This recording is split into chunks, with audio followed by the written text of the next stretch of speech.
Uma coisa que é muito certa é que quanto mais nós nos afastamos de Deus, mais o pecado toma as nossas vidas. Seja muito bem-vindo aqui no canal Sementes para a Eternidade. Eu me chamo Alexandre Júnior. Hoje nós vamos falar de um assunto muito delicado: idolatria. Quando nós falamos de idolatria, já vem logo em nossa mente a nossa adoração ou nos prostrarmos diante de alguma imagem ou coisa semelhante. Mas idolatria é quando nós colocamos algo no lugar que é de Cristo. Deus precisa ser o nosso primeiro. Cristo tem que ser o nosso primeiro. Mas a nossa tendência é sempre colocar alguém ou algo no lugar de Deus.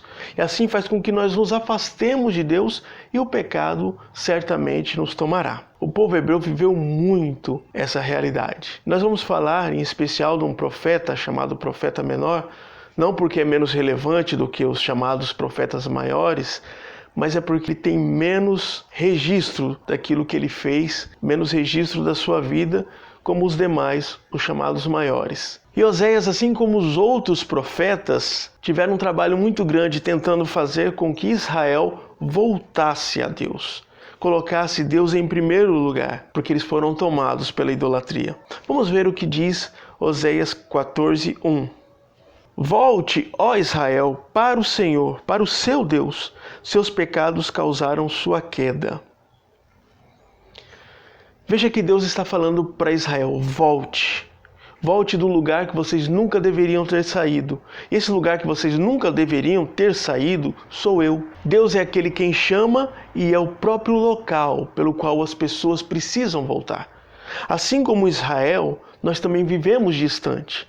Justamente porque nós idolatramos alguma coisa, colocamos alguma coisa no lugar de Deus, acima de Deus. E Deus precisa ser o nosso primeiro. O resumo dos 10 mandamentos se tornaram 2.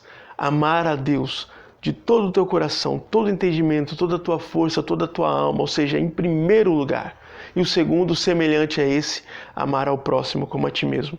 E se nós não amamos a Deus em primeiro lugar, de toda a nossa força, todo o nosso entendimento, todo o nosso coração, nós fatalmente colocaremos alguma coisa no lugar de Deus. Nós esqueceremos a Deus. Nós vivemos como se Ele não existisse. Ou nós só acionamos a Deus quando nós temos uma extrema necessidade.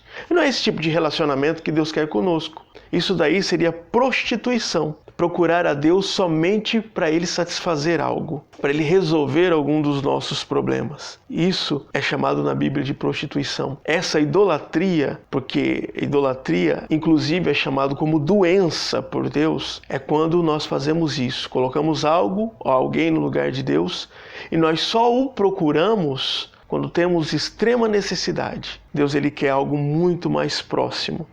Ele fala: volte, não ande por si só, não ande por esses caminhos, porque fatalmente você será tomado pelo pecado. E o salário do pecado é a morte. Voltemos a Deus. Voltemos porque Ele está de braços abertos nos esperando. E um detalhe: nós sabemos que o amor de Deus é incondicional, mas o seu perdão não. Por mais que Ele nos ame e ame de forma incondicional, Ele só perdoa aquele que volta para Ele arrependido. Foi assim com o filho pródigo. Apenas entendesse que ele estava passando por uma situação difícil e que nos braços do pai tinha algo maior, mas permanecesse ali, ele não teria recebido a herança juntamente do seu pai. E o seu pai também não teria perdoado, mesmo que seu pai estivesse esperando ele com todo o amor. Mas se ele não voltasse, não fizesse essa conversão, não retomasse a casa do seu pai, ele não seria perdoado. Assim também com você, assim também comigo.